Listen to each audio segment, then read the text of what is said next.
4:45 p.m. Fluorescent lights buzz above me like flies over roadkill. I'm sitting in a room that smells like printer toner and stale ambition. Across the table, Dave, my boss of 11 thankless years, is blinking like someone told him gravity got cancelled. To his left sits Kelly from HR, clutching a manila folder like it's a newborn she's not quite sure she wants to keep. Janet, Dave begins, clearing his throat the way people do when they're about to ruin your life but don't want to feel guilty about it. We've been evaluating departmental efficiency metrics, and you're optimizing synergy. Got it. I cut him off before he can regurgitate the rest of the script corporate emailed him 5 minutes ago. I can already see the bullet points burned into his eyes. Streamlining, cost efficiency, restructure. No one says we're screwing you because a spreadsheet told us to, but that's what it is. They hand me a box. Beige, too small to hold a decade, but apparently just the right size for what they think I'm worth. I stare at it.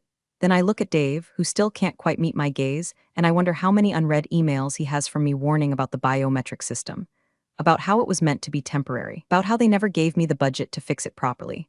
I stand slowly.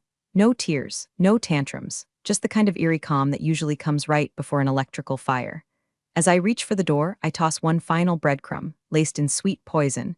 Just so you know, the server authentication is still running on that old biometric protocol I set up. You'll probably want to migrate that over the weekend. Dave squints like I just recited Latin. Kelly glances at him, then back at me, her expression somewhere between confused and constipated. I walk out before they can say anything dumb enough to make me feel something. Hey, by the way, since you're already this far into the story, can I ask a tiny favor? 97% of you are watching without hitting little red subscribe button. I know, commitment is scary. Helping me hit my first 10K subscribers would mean more than Dave's half-hearted goodbye handshake. And trust me, that bar is subterranean. I pass my old cubicle on the way out. The guy who took 2 weeks to figure out how to unjam the printer offers me a limp wave. I don't return it. He'll be screaming my name by Monday. By the time I hit the parking lot, I feel the weight of the sun start to dip behind the glass facade of the building, that big dumb monument to mediocrity I kept upright with digital duct tape and sheer caffeine. My keycard doesn't work anymore. Symbolic. Funny thing is, the system that deactivated it? Yeah, it still needs my face to work. I slide into my car, that sad, stubborn Honda with the cracked dashboard and emergency cat litter in the trunk. As I start the engine, I glance once at the building behind me. They just fired the one person holding the only keys to the kingdom, and they didn't even ask where the lock was. The drive home felt like swimming through wet cement with a smile painted on. I wasn't crying, not even close. But every exit I passed looked like a place I could pull over and scream until my throat gave out. Instead, I gripped the steering wheel like it owed me money and let the Ohio highway roll under me like a funeral procession no one RSVP'd to. The sky was the color of a soggy manila folder, fitting. I cracked the window, lit a cigarette. The ashtray already looked like the aftermath of a Vegas divorce. I took a drag deep enough to make my lungs file a formal complaint and exhaled slowly, watching the smoke swirl like all the respect I never got from that office. You know what's funny? No one ever sees IT, not really. We're the ghosts in the server room, summoned only when Outlook stops sending or someone fat fingers their password too many times. I was the woman they called when their fonts looked weird, when they downloaded a virus clicking some fake Amazon gift card ad, when Dave's laptop started sounding like it's breathing.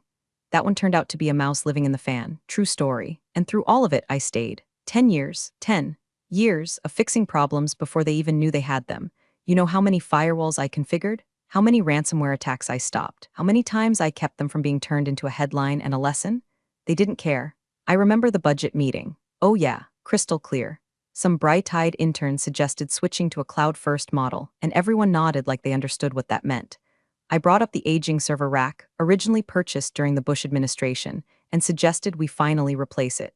Maybe even upgrade the authentication systems, before they crumbled like a stale granola bar. Dave smiled like a man who thought a VPN was a vitamin and said, "We just don't have the resources for that right now." Right, but they had the resources for a break room popcorn machine and those ridiculous standing desks that no one used, so I made do. I built a workaround.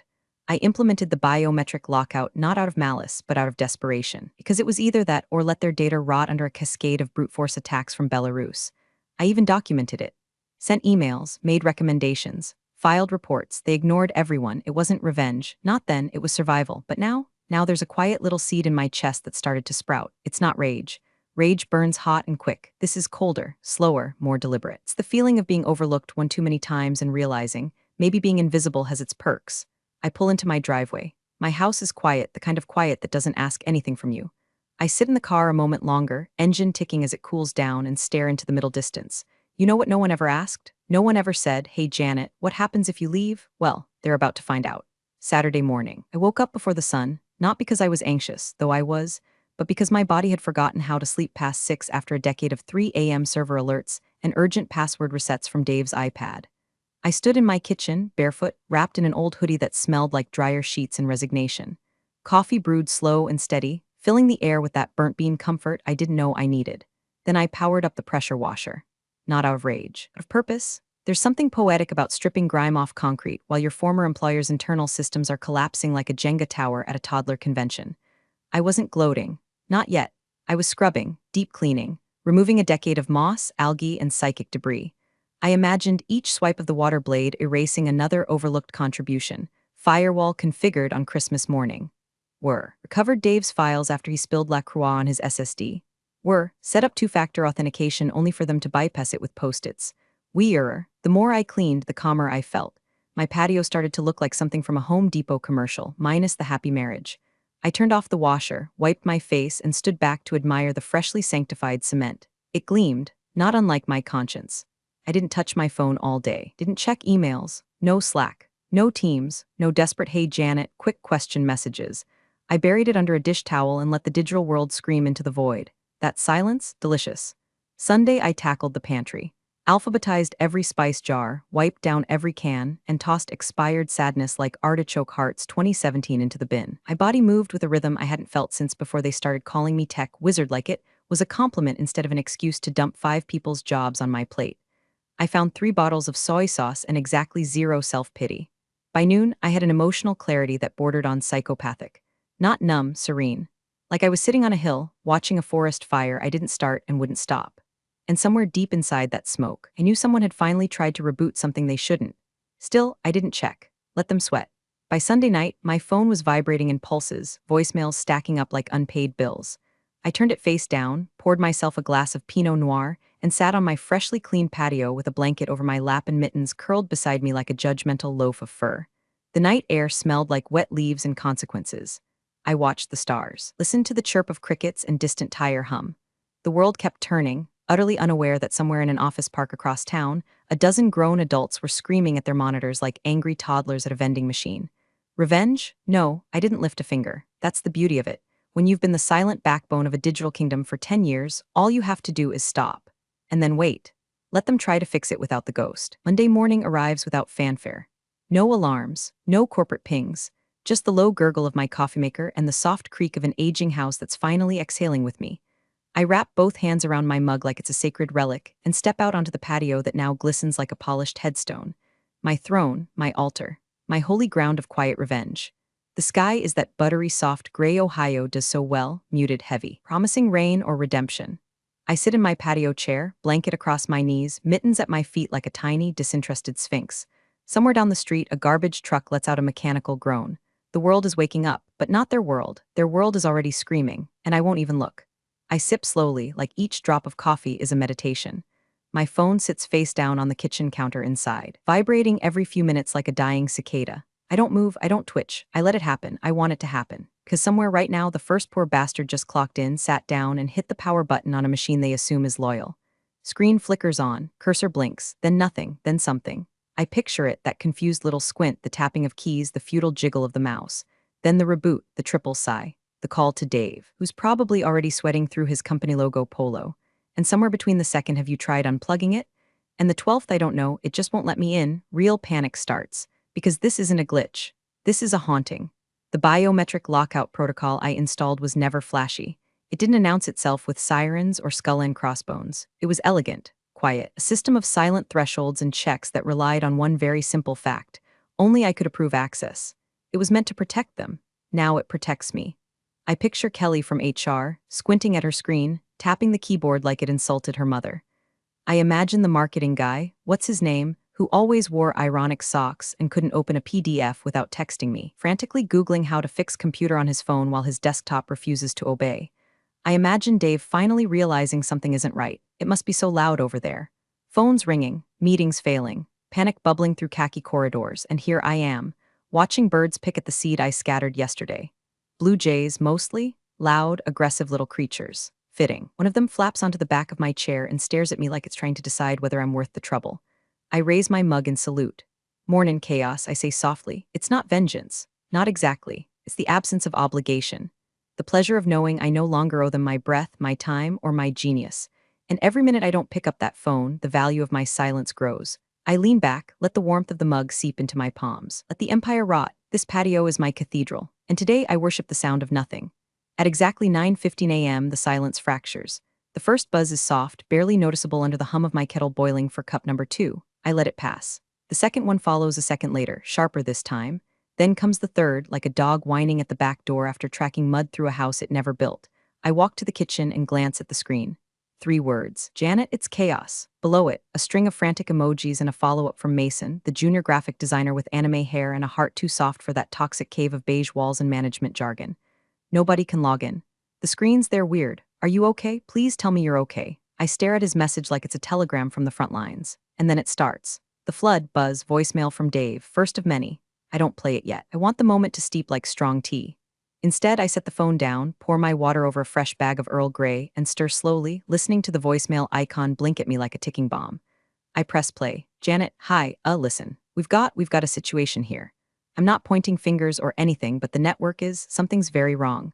I don't know if maybe you still have credentials that are impacting the system, but the login process is completely locked. The entire office can't get past some kind of image, some message. His voice cracks. I don't even know what it means. Our client files, Janet, if this is you, please call me. We can work something out. He's bargaining now, already. The second voicemail comes in as I sip. Janet, this is serious. I don't know what kind of game you're playing, but legal is telling me to document everything. If this is your doing, there will be consequences. I hope this isn't how you want to end things. I smile into my mug. I want exactly this. See, they thought firing me was like tossing out an old printer. Unplug and replace.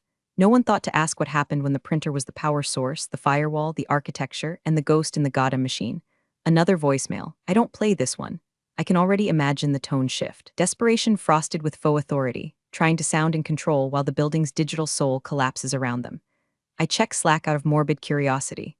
I'm no longer a member, of course, but Maria from accounting, sweet, quiet Maria who always left a peppermint on my monitor when she'd borrow my keyboard cleaner, found me on Signal. Her message is just this: it's bad. Really bad. The whole place is melting down. Hope you're somewhere peaceful. And then another one. I miss you already. They were idiots. You didn't deserve this. That one punches through the armor just a bit. I stare at the message for a long time before setting the phone down again. Guilt flickers, but only briefly. Maria will be fine. She's too smart and too steady to go down with the rest. The ones who never listen, never saw me, never read a single one of my flagged reports. They're the ones circling the drain now. I step outside again, into the weak morning sun, just in time to see a blue jay dive bomb a squirrel off the bird feeder. The squirrel squeals, offended, and bolts. I let out a snort. There's an ecosystem to everything. IT too. When you remove the keystone species, things fall apart fast. And right now, that office is a dying forest. When I've stopped tending. It came in at 9:42 a.m., just after Dave's fourth voicemail, which I didn't bother opening because I could already hear the flop sweat soaking through his collar. But this one made me pause. Maria L., I hope you're okay. They were fools to let you go, just that. No question, no favor, no veiled panic hidden behind false cheer. Just kindness. From the one person in that office who never asked me to fix a thing, yet always brought me a slice of lemon cake on my birthday. The kind with the sugary glaze that sticks to your molars and makes you feel 7 years old again. I stared at her message like it was a relic dug from beneath the rubble of some ancient civilization, intact, impossibly, untouched by the carnage I'd engineered. I sat back down on my patio, phone in one hand, guilt like a slow leak in the other. Maria. She used to stay late, not because she had to, but because the numbers mattered to her. She was the type who triple-checked vendor invoices even when no one asked her to, the type who brought in her own space heater when HR said the thermostat is fixed. She once snuck me a latte during a quarterly budget call because she knew I hadn't eaten that day. She was never part of the rot, and yet now, she's inside the blast radius. I hadn't thought much about collateral damage. This wasn't meant to be a scorched earth campaign. Not really. I didn't script some grand system meltdown or plant a logic bomb waiting to detonate on my way out. No ransomware. No sabotage. All I did was nothing. I stopped holding it together. And that nothing? It was enough to start a slow, beautiful collapse. But Maria's message flicked a nerve I'd buried under sarcasm and coffee. It reminded me of all the good ones, the few decent people tucked into the crevices of that crumbling company. People like Mason, who never once talked down to me, or Janelle from reception, who used to set aside packages so they wouldn't get stolen by Brad from procurement. The ones who didn't use me like a walking tech manual in a cardigan. They didn't deserve this. But the company did, because it never protected them either. It just used them quietly and visibly until they broke or gave up. Just like it did to me. It's not that I wanted anyone to suffer, but I knew, deep down, that the only way to expose how brittle the entire structure was to remove the one person silently duct taping it all together. And now the duct tape was gone. Maria sent another message a few minutes later. Don't answer. I just wanted to say thank you for everything you did. We all saw it, even if they didn't. I swallowed hard. Took another sip of tea that suddenly tasted like ash. Guilt curled up in my ribs, purring like a cat with claws. It would pass. Maria would survive. Mason would find another job, probably one where he wouldn't be the only designer doing 3 people's work for half a salary. Janelle had a side business making custom candles that I always thought would take off. The good ones, they'd land on their feet. It was the rest I wanted to see flailing. The ones who looked through me like I was a server rack on legs. The ones who thought tech meant magic. The ones who now, finally, understood that not all fires come with smoke. Some just flicker quietly behind glass until the oxygen runs out. I texted Maria back. Thank you, really, keep your head down today. I think the worst of it's still coming, and it was. Because the message on their screens, they hadn't even seen the real punchline yet. I held out as long as I could. Truly, I did. But by 10:27 a.m., curiosity had sharpened into something unbearable, like a loose tooth you can't stop tonguing. I tapped the browser open on my tablet, the one I rarely used, and logged into an old burner Twitter account I'd made back when the office was experimenting with influencer campaigns, and I wanted to stalk the interns anonymously. The handle was something like at Spice Rack Janet, fitting now in a poetic kind of way. I typed in the company name, slowly, like a surgeon prepping for a risky incision. And there it was. First tweet hit like a shot of espresso to the soul. Massive outage at company name. Full lockdown. Internal systems frozen since 8:45 a.m. Text baffled. No comment yet from leadership. 15 retweets, nothing major. Just a whisper in the wind. But I kept scrolling. A reporter from a local business rag posted a thread, hearing chatter from sources inside company name that the entire firm has been digitally paralyzed. Apparently the only IT administrator was laid off Friday. They've lost access to client files, HR systems, even basic logins. Developing story. #tech fail, it was the next one that did it. I laughed, out loud. A loud, hoarse bark that startled poor Mittens off the patio railing. It was a blurry photo from someone inside the office. The camera quality was garbage, probably taken with one of those cracked iPhones Dave always said he was going to upgrade next quarter. But even in the haze, you could make it out. A sea of monitors, rows and rows of them, each one glowing with the same image. Mittens sprawled on my old desk, paws curled, eyes closed in absolute, unbothered bliss. Sunbeam halo around him like he'd just descended from a nap into sainthood. Below him, in perfect centered white text on a slate gray background, your access is being managed by the new head of infrastructure. He is currently on a break. All inquiries will be addressed after his nap. The tweet's caption, major tech meltdown at company name. Source says they fired their only IT person on Friday. Every screen is frozen on a picture of a cat. #blessed #techkarma #Janet Wasright. It was already pushing 8,000 likes. Over 2,000 retweets. I scrolled the replies. A few coworkers, probably using burner accounts themselves, were chiming in. We told them not to let her go. Janet was the system. She warned them, repeatedly. A reply from a stranger, this isn't sabotage, this is poetry. I couldn't argue. The public humiliation hit sweeter than I ever imagined. I didn't plan for this part. I never imagined it would spill beyond their office walls. But seeing it unfold, watching the company name turn into a trending punchline, was like sipping aged whiskey and realizing you hadn't forgotten how to taste joy. I refreshed again. Local news outlets were picking it up now. Critical tech failure paralyzes local marketing firm. Sources say a rogue system is controlling all internal operations. One anchor even quoted the Mittens message on air. I shut the tablet and leaned back in my chair, heart steady. Not racing. Not giddy. Just right, because for once, the world got to see what I saw all along. That without the quiet ones, the ghost labor, the duct tape heroes, the women who never raised their voices but kept the lights on, everything breaks. And sometimes it breaks loud. The call came in at 11:13 a.m. from a number I didn't recognize, area code local though, and I knew before I picked up it wasn't Dave. Dave's voice had already burned itself into my voicemail logs, a sad mixtape of regret and administrative breakdowns. No, this was someone higher up the food chain. The kind of voice that only leaves a corner office when forced by fire drill or public scandal. I let it ring twice. Then I answered, Janet speaking, a beat of silence. Then a voice, all bluster and bourbon breath, kicked in like it thought it was still in charge. Miss Lewis, this is Peter Grayson, CEO of company name. I believe we have an urgent issue that requires your immediate attention. His tone was the exact blend of furious landlord and used to getting his way. Probably the kind of guy who thinks saying circle back is a personality trait. I didn't respond. I let him feel the weight of that silence. He stumbled on. We've experienced a highly disruptive technical failure this morning. Been told by multiple team members that this lockout is connected to a system you previously configured, which appears to be operating independently of any current administrator access. Is that accurate? I sipped my tea, still hot, still perfect. It's not inaccurate, I said, he huffed. Let me be clear. If this situation is in any way being intentionally escalated by you, whether through deliberate inaction or otherwise, we will be forced to explore legal remedies. This has already caused significant reputational damage to our brand. Our clients are losing access, I finished for him, because the biometric protocol I installed 3 years ago, after your board denied a $9,800 infrastructure upgrade, was never replaced, despite 3 formal recommendations. All documented, all emailed, all ignored. His voice faltered. Be that as it may, you had one IT admin, I continued calmly, was managing endpoint security, data recovery, backup protocols, and internal user support for over 90 employees. You laid her off, without documentation handoff, without redundancy, without even asking what she actually did. I didn't make that decision personally, he snapped. No, I said, you just signed off on it. He switched gears like a man trying to reverse a sinking yacht. Janet, look, we clearly underestimated some things. That's obvious. But I'm willing to discuss a consulting arrangement. Just to stabilize things, a few hours of your time, we can negotiate a generous rate. The desperation was leaking through his teeth. And what happens after I fix it? I asked.